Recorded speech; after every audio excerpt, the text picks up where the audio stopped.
yang kita tahu kan masak-masak kan stereotipnya adalah untuk cewek kayak untuk ibu-ibu. Tuh. Ini saya ajak anak saya untuk magang di dapur. Nah, Astaga, 45 tahun kayak udah gitu magang. gitu ya. Anak-anak Soal kalau kita belanja di supermarket dan belanja di pasar basah, itu cuma masalah branding aja. Yes. Kalau di super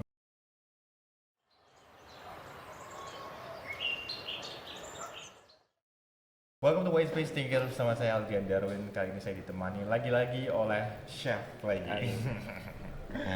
Oke, ini adalah Chef David. Yes, lalu. Pak David ini adalah seorang pengajar di Universitas Kristen Petra. Iya, di Petra. Juga chef juga, Pak. Iya, lebih ke demo chef. Cie. Demo chef. Celebrity chef. Bukan. OTW celebrity chef. Demo chef. Tonton kalau punya produk terus pengen di review sama chef, ini orangnya di sini. Boleh. Boleh ya, oke. Pak, aku pengen tanya Pak. Oke. Pak David sendiri tertarik sama dunia memasak itu sejak kapan? Karena yang kita tahu kan masak-masak kan stereotipnya adalah untuk cewek kayak untuk ibu-ibu. Betul. Tapi kalau di dunia profesional itu justru kebanyakan didominasi sama cowok-cowok. Iya, Kalau Pak David rata-rata. sendiri sejak kapan dan kenapa? Sejak usia berapa deh? Mhm. Gitu. Oke, kalau saya sih sebenarnya dulu nggak bisa masak. Oh ya? Nggak bisa masak, baru bisa masak waktu kuliah. Jadi zaman dulu, ya bukan zaman dulu. Waktu dulu belum kepikiran mau jadi chef. Dulu cita-cita dokter. Oke. Makanya dulu dari SD, SMP, SMA belajarnya niat. Gitu kan karena pengen jadi dokter. Begitu tahu dokter nih mahal gitu kan. Nah, apa yang murah? Ya bukan yang murah juga ya. Yang asik ternyata dunia kulinernya asik. Jadi belajar di sana. Waktu kuliah baru pertama kali. Oh gitu. Tapi pengen belajar. Tapi kayak bukan tipe orang yang dari kecil udah biasa di dapur, saya kira pas gede pengen ngelanjutin profesional gitu enggak? Nggak, dulu nggak kepikiran sama sekali. Oke. Iya. Tapi aku tanya nih, menurut Pak David sendiri ya kayak memasak itu, kalau menurutku ya, semua orang tuh harusnya bisa tau Pak memasak karena ada orang yang bilang kayak aku nggak bisa masak, aku nggak bakat masak. Tapi menurutku itu sebenarnya basic life skill kan, Yes. kayak itu sesuatu yang sebagai makhluk hidup itu kita harus bisa, kayak kita harus bisa Kemampuan untuk iya, bertahan hidup. kita harus bisa untuk memproduksi makanan kita sendiri. Tapi betul. kalau menurut Pak David sendiri gimana? Kalau masak itu sebenarnya gampang-gampang susah sebenarnya ya. Tapi kalau bagi teman-teman muda zaman sekarang sebenarnya untuk masak itu gampang, dimudahkan bukan gampang, dimudahkan. Jadi saat kita mau belajar masak, pengen nyoba masak itu sangat dimudahkan di era yang zaman sekarang. Kalau zaman saya dulu mungkin terbatas ya. Jadi kalau kita mau tanya ya tanya ke orang yang bisa masak. Iya. Tapi kalau zaman sekarang ada YouTube, ada Google, ada macam-macam media sosial itu bisa kita gunakan media yang bisa kita gunakan untuk kita belajar sebenarnya. Jadi kalau kita mau belajar masak, alasannya nggak bisa itu bukan alasan, itu cuma mau dan nggak mau aja. Benar sih. Gitu ya. Dan itu untuk semua hal di zaman sekarang sih, kita nggak punya alasan buat nggak bisa sesuatu karena Betul. semua itu bisa dipelajari Betul. dengan mudah gitu ya Pak ya. Sangat mudah. Tapi kalau misalkan kita sebagai aku nih ya, aku kan punya pikiran kalau kita semua harus bisa masak. Terus habis itu aku nggak pengen ntar punya anak yang nggak bisa masak. Nah baiknya ya kayak buat anak-anak itu umur berapa Pak kayak buat biasain buat di dapur bisa masak gitu. Oke. Ya ini pengalamannya aja ya, Iya. saya cerita. Jadi dulu saya sempat kerja di fine dining restoran. Nah chefnya ini orang Indonesia kebetulan. Oke. Orang Indonesia, cuman dia belajarnya autodidak. Semua pelajaran masak dia belajar sendiri. Tapi sekarang dia jadi head chefnya di restoran tersebut, gitu ya. Dia bisa 3 bahasa Jepang, bahasa Prancis, bahasa Inggris. Itu dia belajarnya autodidak. Nah, suatu saat dia ngajak anaknya masih kecil, masih umur 4-5 tahun itu untuk dia bilangnya, ini saya ajak anak saya untuk magang di dapur. Nah, Astaga, 45 tahun kayak udah gitu, magang. gitu ya. Anak-anak kecil dia ajak, ada 2 anaknya cowok-cowok gitu, diajak ke dapur. Ya udah, dia ajarin, kita ajarin. Jadi kita di dapur kita ajarin. Ini ayo kita pengenalan bahan dulu lah ke mereka, kupas-kupas bawang apa segala macam. Jadi sebenarnya itu dia. kalau untuk anak-anak kita kalau suruh motong-motong kan juga riskan ya. Iya. Untuk benda tajam dan lain-lain ya, kita bisa pengenalan dulu. Oh ini loh kalau di dapurnya kayak gini ya, setidaknya bikin anak ini jadi betah dulu lah di dapur dengan sesuatu yang asik kayak gitu Iya, sih. iya, iya. Jadi kalau belajar masak usia berapa? Ya dari usia kecil pun bisa. Cuman kan disesuaiin ya apa yang dia Betul. kerjakan ya. Mungkin Betul. kalau usia masih kecil itu mulai dengan yang nggak pakai peralatan Yang kayak tajam itu nggak perlu. cuma ngupas-ngupas gitu Iya, doang. mungkin Pokoknya terbiasa bikin di- telur, dia kocok telur nah, juga bisa. Pokoknya terbiasa di dapur gitu ya, Yes. supaya dia tahu makanan gitu ya. Pokoknya Iya. tahu lah ini apa, ini apa, itu apa. perlu karena itu tuh yang kita makan, masa kita nggak tahu apa yang kita Betul. makan kan ya kasihan juga gitu loh.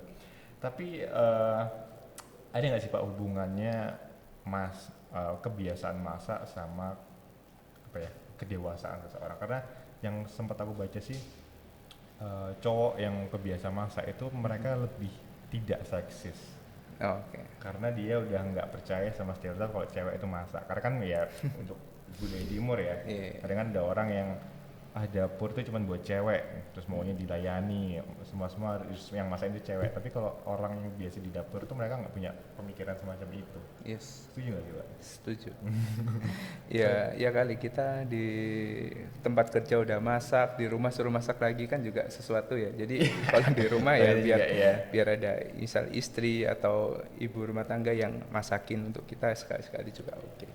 Yang susah itu gini, kalau dia masak kita rasa kurang sesuatu, kita nggak bisa komplain gitu kan. Karena ya takut menyinggung perasaan gitu. Ya, cukup aja. Iya. Tapi ada nggak sih Pak tips buat kita nih ya, yang pengen belajar masak cuman nggak punya waktu? Karena aku sendiri aku tuh sebenarnya ada keinginan untuk bisa belajar masak. Cuman aku takut gagal dan aku takut membuang makanan. Oke. Itu yang paling tak takutin itu Pak. Tuh, Kalau untuk pemula ya. Iya. Untuk pemula biasanya takut. untuk meminimalisir resiko itu gitu Betul, Pak. betul. Kembali lagi, zaman sekarang sangat mudah gitu ya. Jadi promosi nih bukan. Jadi banyak sekali bumbu instan sebenarnya. Kalau zaman Bumbu sekarang instan. ya. Misal contoh, dari mau masak apa? Rawon, misal.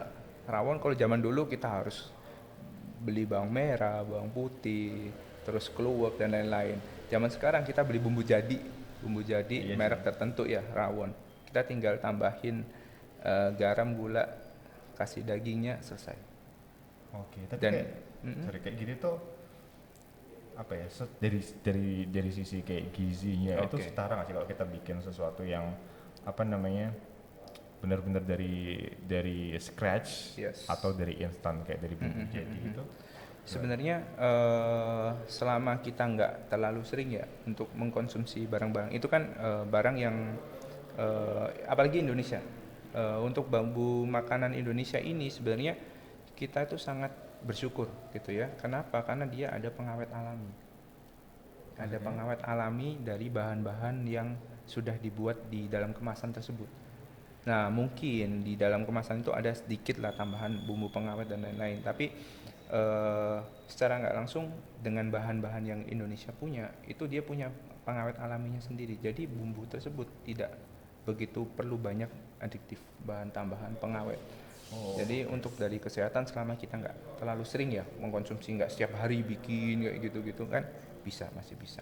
Terus kita kan nggak mungkin juga konsumsi rawon, soto gitu-gitu kita gilen nggak kan. Makanan yang simple kita bikin nasi Itu dia, apa goreng, juga yang simple Pak yang bikin kita bisa bikin? nasi goreng, bikin mie goreng. Ini kan simple ya. Kita mulai misal contoh mungkin ya ini pengalaman Cece ipar juga gitu ya. Nggak bisa masak dulu nggak bisa masak dan lain-lain, tapi dia mau belajarnya dari apa? Dari telur, bikin telur. Ini telur nih sesuatu yang simple gitu ya. Iya, Tapi iya kalau juga. orang yang nggak bisa masak atau pertama kali belajar masak, goreng telur aja takut. Oke. Ya kita untuk membuat PD ya kita coba dulu masak telur. Oke, itu langkah pertama ya buat kalau kita mau Bikin dulu belajar. kita PD. Iya. Bikin dulu kita PD, Betul. itu kuncinya. Setelah itu baru kita kembangkan. Kembangkan itu dari telur kita bisa macam-macam, bisa bikin omelet, kita bisa bikin sunny side up, bisa bikin dan lain-lain. Banyak sekali. Ya itu lebih ke apa ya? PD dulu lah kalau masak. Kayak gitu. Iya, iya, iya. Tapi kalau tadi kita sempat ngomong soal kalau pakai bumbu instan itu sehat apa enggak. Tapi sebenarnya kalau aku pengen bikin apa ya namanya menu harian yang sehat, Yes. yang bergizi itu mahal nggak sih Pak? Karena kan banyak orang yang Oke. mikir kalau makan sehat itu bakal mahal. Iya. Mahal nggak sih Pak? Gini, Kalau kita nggak mau pakai bumbu yang di supermarket, di pasar tuh sudah ada, jadi nggak usah khawatir gitu ya. Oke. Jadi kalau kita datang aja ke pasar, Bu, saya mau bikin rendang, Bu, saya mau bikin rawon, saya minta beli bumbu halusnya, ada. Itu Iya, sama. aku pernah tahu itu. Pernah tahu ya? Itu kan Yang simple jual gitu. bumbu halus, iya. Cuman kembali lagi, yang pertama niat dulu, niat dan PD. Niat dan Oke, PD. oke. Jadi kita datang aja ke pasar, kita beli bumbu halusnya. Ibu sayurnya, tukang sayurnya juga pasti paham. Oh ya, kamu mau bikin apa? Nanti dia akan sediain semua. Iya, iya, iya. Nah, tinggal kita nanti sampai di rumah, kita adjust aja, ya, kita adjust rasa sesuai dengan selera kita. Untuk cara masak gimana? Sekarang sudah ada YouTube, sudah ada Google dan lain-lain, kita bisa lihat metodenya. Metodenya di sana jika kita mau pingin belajar. Nah, tinggal aja, oke, hari ini saya mau bikin misal contoh tadi rendang atau rawon. Oke, hari ini kayak gini. Oh, metodenya kok hari ini kurang enak ya. Besok coba lagi deh. Minggu depan kita coba lagi dengan metode yang lain. Iya. Nah, itu lama-lama akhirnya bisa. Oke, Sebenarnya jadi simple. jadi mungkin ya untuk kita bikin suatu menu masakan yang bergizi sehat, tapi nggak harus dari apa namanya bahan-bahan impor. Kadang kan orang kan harus. mikirnya gitu kan, kita harus beli di supermarket yang impor, gitu. yang Terus impor. kayak almond segala macam itu nggak Yes. harus ya, Pak. Kita Nggak bisa. harus. Itu hanya pasar. pride aja yang didapat. Dan itu juga branding sebenarnya, teman-teman. Kita Betul. udah bahas sebelumnya di WSP sebelumnya soal kalau kita belanja di supermarket dan belanja di pasar basah itu cuma masalah branding aja. Yes, Kalau di supermarket itu udah didesain sedemikian rupa dari Ya. packagingnya, dari displaynya, dari penataan lampu supermarketnya supaya sayurnya itu kelihatan lebih fresh. Lebih fresh. Itu sebenarnya brandingnya. Yes. Itu cuman itu masalah kita sebagai manusia aja paling susah adalah memerangi branding kayak gini Betul, supaya betul. mereka kan tujuannya ya supaya kita lebih konsumtif kan ya. Yes. Cuman kadang kitanya juga terlena, akhirnya kita kemakan trik-triknya mereka. Padahal sebenarnya kalau yang dijelasin sama Pak David tadi nggak perlu ya, kita bisa pakai bahan-bahan yang lokal yang Bisa, murah gitu betul. ya. Seperti yang Pak David sudah buat di Rodi Dapur ini. Yes. Ya, bisa ceritain nggak sih Pak resep yang Pak David pilih di Rodi Dapur ini? Radio Kenapa milih resep ini Pak sama Pak Johan juga? Tadi kan sempat Iya. dijelasin. Iya, Kenapa jadi resep-resep ini yang akhirnya dipilih sama Pak David? nah, rodeo dapur ini sebenarnya luaran kita ya. Jadi dari hibah dari Dikti juga. Oke. Itu luarannya itu seperti ini. Nah, kenapa kok kita pilih bahan-bahan yang gampang? Jadi yang pertama kita pilih bahan tuh yang gampang dijumpai, entah itu di pasar tradisional atau di supermarket terdekat. Oke. Jadi intinya itu. Nah, kenapa kok kita cari bahan yang gampang dan mudah dijumpai dan mudah didapat supaya orang itu satu nggak malas masak. Kalau bayangkan kalau saya pakai barang impor semua, udah orang nggak bisa masak tambah males untuk cari bahannya aja susah.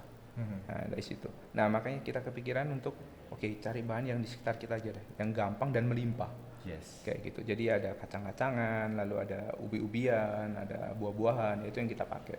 Dan yang di sini kita sudah resepkan beberapa macam masakan, jadi nggak usah bingung. Jadi misal contoh, saya punya tahu nih di rumah, nah, kita bisa tinggal cari aja tahu di sini. Nah, ini ada beberapa resepnya juga dari tahu, dari ayam, dari tempe kayak gitu.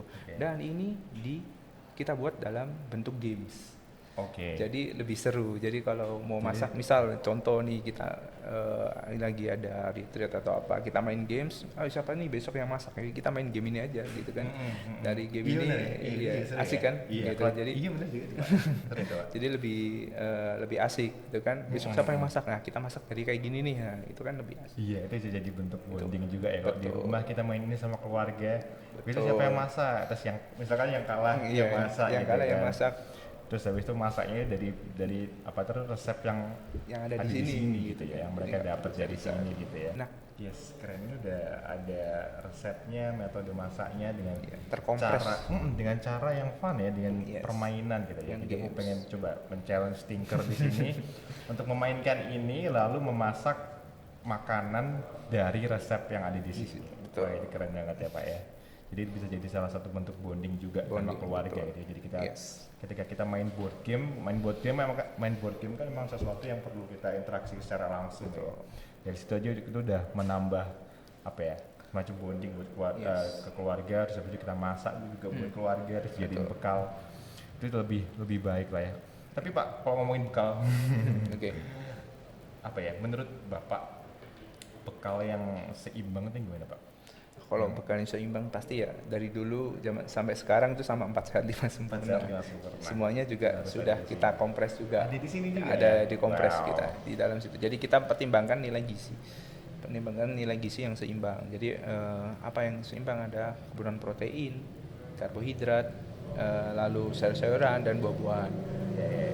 Kayak gitu. Jadi kita seimbangkan semuanya di sana misalnya ditambah dengan susu. Oke, terima kasih Pak David Sama-sama. atas tipsnya supaya kita nggak punya alasan lagi untuk tidak bisa memasak. Tadi udah jelasin Pak David tips-tipsnya apa yang perlu kita lakukan, dan di sini juga Pak David dan Pak Junhan bersama Pak Martin juga udah bikin satu game yang udah membantu kita untuk lebih lebih menyenangkan dalam belajar memasak, Lebih gampang gitu ya. juga. Lebih Iya. gampang juga gitu. Terima kasih Pak David sudah Sama-sama. join di White Space kali ini. Terima kasih Tinker sudah nonton White Space. Sampai jumpa minggu depan. Bye bye. Bye bye. Thank you.